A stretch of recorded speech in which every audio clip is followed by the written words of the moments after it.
Hello and welcome to Ditching Hourly. I'm Jonathan Stark. Today I've got an audio excerpt from an answer I provided on my YouTube channel. You can check it out at thejonathanstarkshow.com and it'll redirect you to YouTube if you're into watching videos.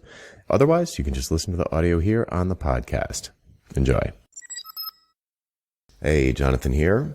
I've got a question from Misha K who asks, do I have to be the most expensive quote with a potential client?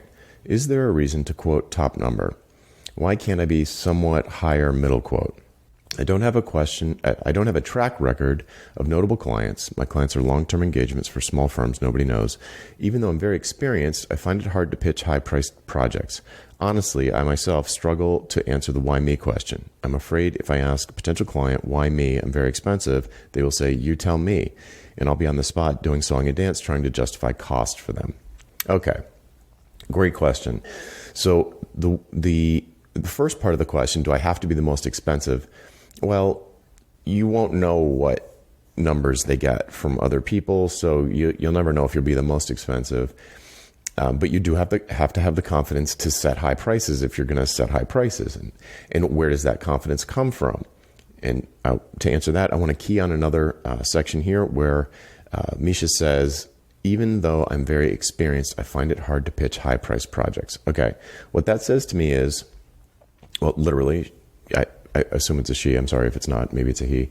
But this question asker is very experienced. So they're confident in their mastery of their skills. Okay, great. But if you're finding it hard to pitch high-priced projects, it's probably because you aren't aware of the results that you've been delivering to your clients.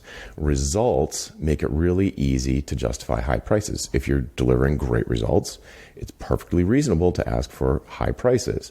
So, for example, you could go back to past clients who you've worked with and have been very happy, and even if no one's ever heard of them, you could go back and say, hey, listen, I'm redoing my website. I'd love to get a testimonial from you if that'd be okay. If so, just reply with a yes, and I'll send across a few questions to sort of help you write the testimonial. Assuming that you're on good terms with them, you're probably going to get a bunch of yeses to this question. You can send across 6 questions that I have in my website.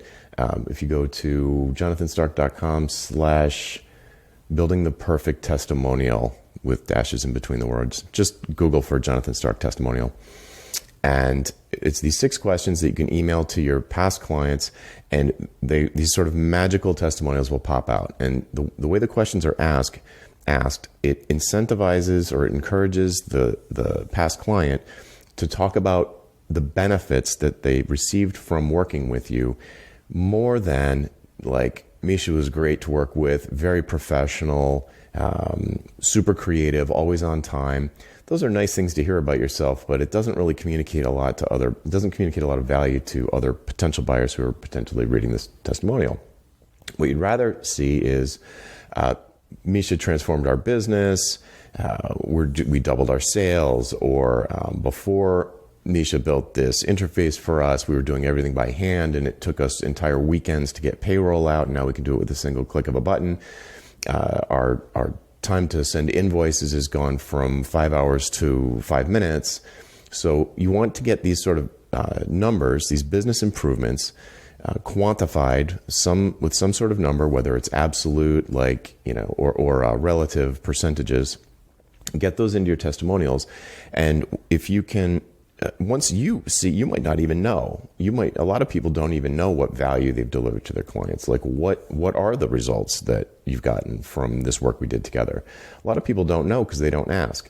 And typically what the client is going to tell you has nothing to do with the kind of inside baseball nuts and bolts of software development or copywriting or photography.